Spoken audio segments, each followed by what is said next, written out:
got people here. Great atmosphere.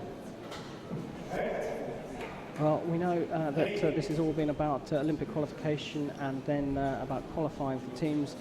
Sarah BESBES came into the tournament here in Budapest safe in the knowledge that she'd qualified for the African zonal spot. LOGUNOVA's Russian team have qualified for the team event, and therefore Russia will have 3 individuals at the Olympic Games. The question is, will LOGUNOVA be on that team? And this result surely is going to work massively in her favour. Oh, I think so. LOGUNOVA's been at the top of world fencing for 20 years. She's been winning World Cup medals for 20 years. So you can't really get more experience than that, I would say.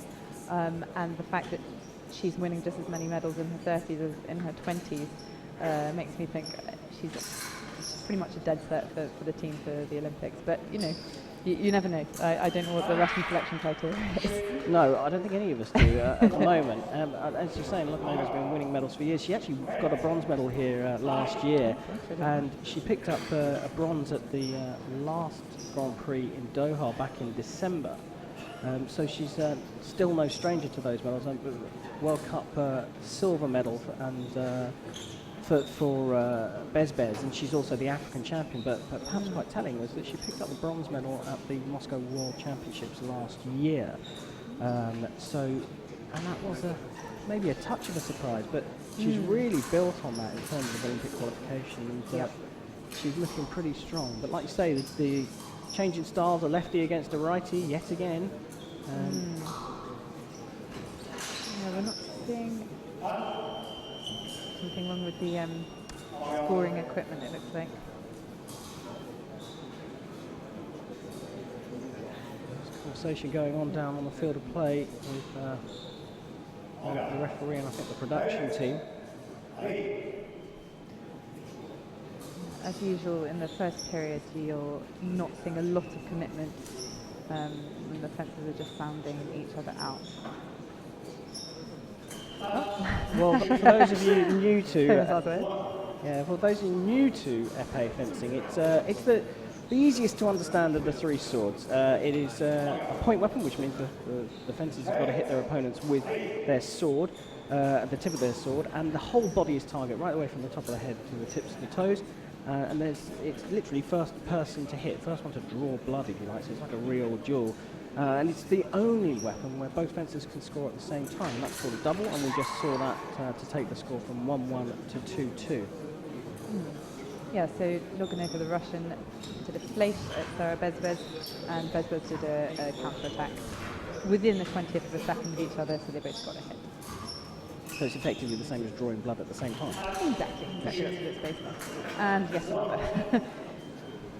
It was an extremely patient game, but not to be confused with it being boring. They are using a combination of distance and a change of distance and a change of direction, along with a very accurate sword arm and good blade movement. They don't want their movements to be too big with the blade, and so there's a lot of different kinds of techniques in terms of practice. Lots of footwork, lots of cardiovascular, but also lots of muscle memory. Yeah, absolutely. I mean, we do all kinds of different exercises.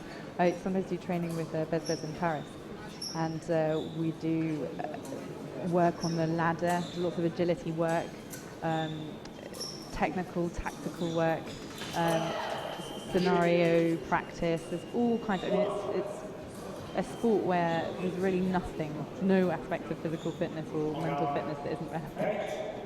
But along with that, I mean, top-class sport across the board as we come to the end of the first period, and we go into a minute break. For those of you again not in the know of fencing, a fight in a direct elimination in the semi-final will go up to a maximum of 15 hits, and it's fenced off in 3 3-minute periods. So we've had our first 3-minute period, and the fencers then get a 1-minute rest to take on some fluid, take a little breather, and talk to their coaches. But a lot of fencers, the cardiovascular elements and the strength and conditioning side of it is a sort of given for all elite sport. Yeah. But there's no replacement in fencing with actually fencing, right? You've got to duel with people to get the fight experience and fight craft. Absolutely, and I think a lot of that happens a bit earlier in the career. I've heard that there are top fencers who do a lot of lessons, but keep their sparring training actually down to only a few sessions a week to keep it very intense.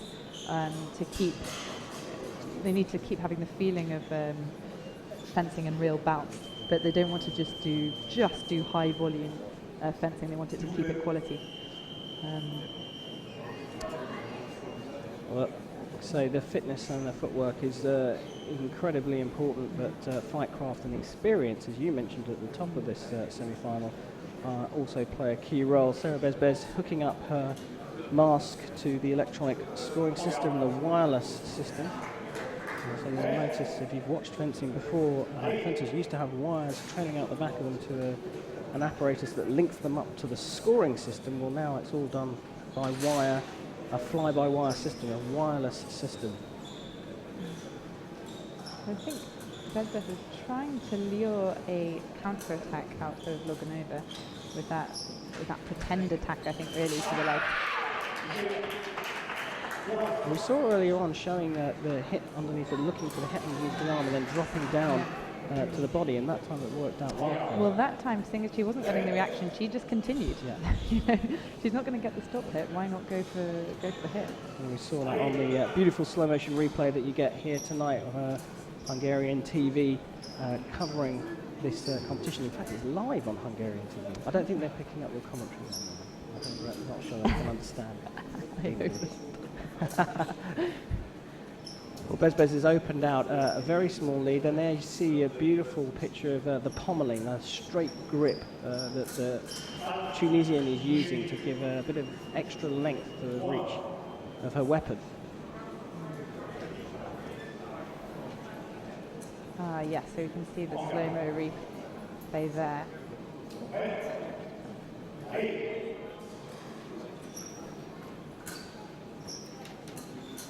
It's brilliant to have slow motion replay in something so quick, because often the blade action is lost with small and fast.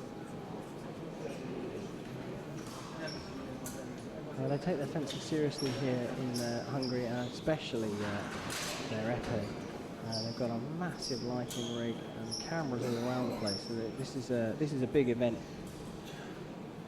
BESBES resetting there, running away from her opponent, but not losing her concentration. She stayed ready. She stayed ready.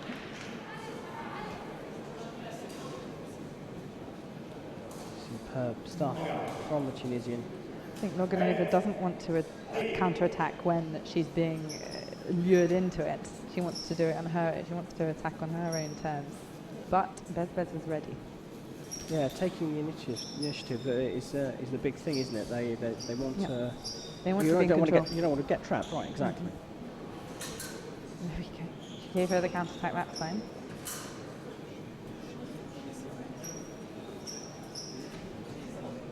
Over 9 minutes. I mean, surely it's quite easy to fall into a trap. I mean, how do you keep your concentration levels so high? If you know the distance is constantly changing between the two fencers. Absolutely, it's very difficult.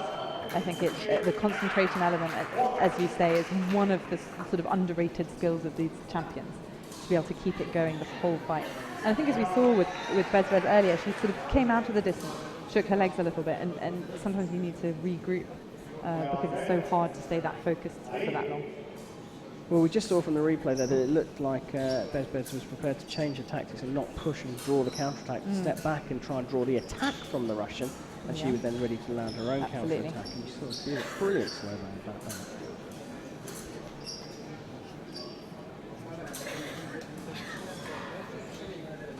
Anxious coach looking on. Yeah, the Russian coach. And again, drawing the attack out of LOGUNOVA, ready with the parry. And we can see that again on slow-mo. See the celebration. That's a good slow-mo nonetheless. And here we go. The straight counter-attack on LOGUNOVA's attack. But a bit of variety again shown there by the Tunisian. She's opened up a 4-hit lead as the clock ticks down for the end of the second period. Well, surely that's just a pure reaction, that was right? actually a flick hit. I wonder if we can see it on the replay. That's pure reaction, surely. That was training, that is lessons, that is just her reaction. Absolutely, she saw the target, boom. Yeah, so when those opportunities do present themselves, they have to make such a decision in a millisecond. Do I go for this one, even though I didn't set it up? Absolutely. Sometimes Sometimes you have to just react. Sometimes you have to not be fooled into reacting. If someone is predictable in their reactions, then they're easy to beat. So you've got to always be careful of them. Well, we get to the end of the second period. I know that there were 15 or so seconds left on the clock, but the referee that decided the fencing had said, look, enough's enough in the second period. So they get their minutes break.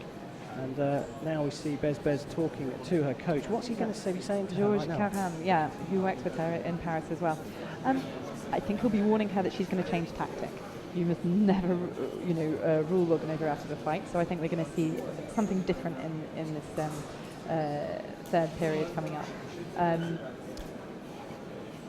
I think what she's doing is working at the moment. So she's going to keep trying to draw LOGUNOVA out otherwise, and do the stop hits, take the parry across if necessary, and make sure that she doesn't give in to what perhaps is now going to be a more aggressive LOGUNOVA. Although, do you expect LOGUNOVA to come out immediately in that aggressive style, or will she try and pick off a few hits slowly, and then if time's running away, then she'll start to increase the Absolutely. pace? So she's got a whole 3 minutes, and you can do a lot in 3 minutes. Yeah. It's a 5-hit lead. It's not impossible to catch back by any means. So she'll be trying out whatever her new plan is, I imagine. I'm not making it too obvious. Yeah, of course. And BESBES, of course, has the safety net of going for doubles. I know a lot of our players don't like to say that, but it's true. There you go, exactly as you said. Yeah, she's gone straight into LOGUNOVA's attack. I mean, I'm not suggesting, for example, as we see the replay of that double right there, I'm not suggesting for any stretch of the imagination that is BESBES' A game. That's what she's trying to do, but she knows that it's there as a safety net. And this time she goes in on the attack as LOGUNOVA steps into distance. Another double, no good for the trailing fencer as the gap stays the same, but the opponent gets ever closer to that magic score of 15. This looks like BESBES now, doesn't it?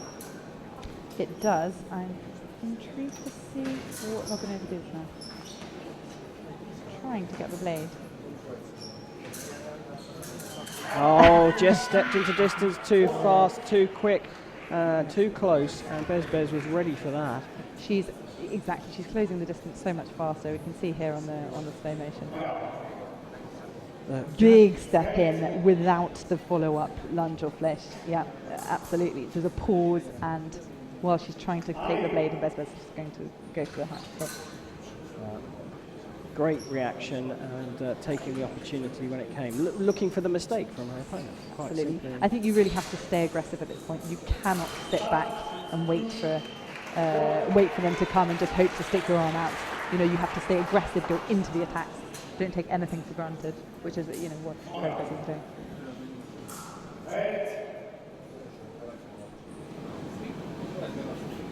Packed crowd here, and Laura Cassell in the crowd there has spotted BESBES. Not a time. Well, just showing a bit of distance, opening up the distance, showing LOGUNOVA. Very clever.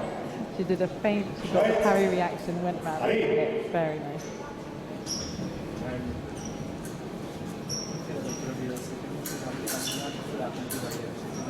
She's just one hit away now from going through the semis and fighting off the gold later on.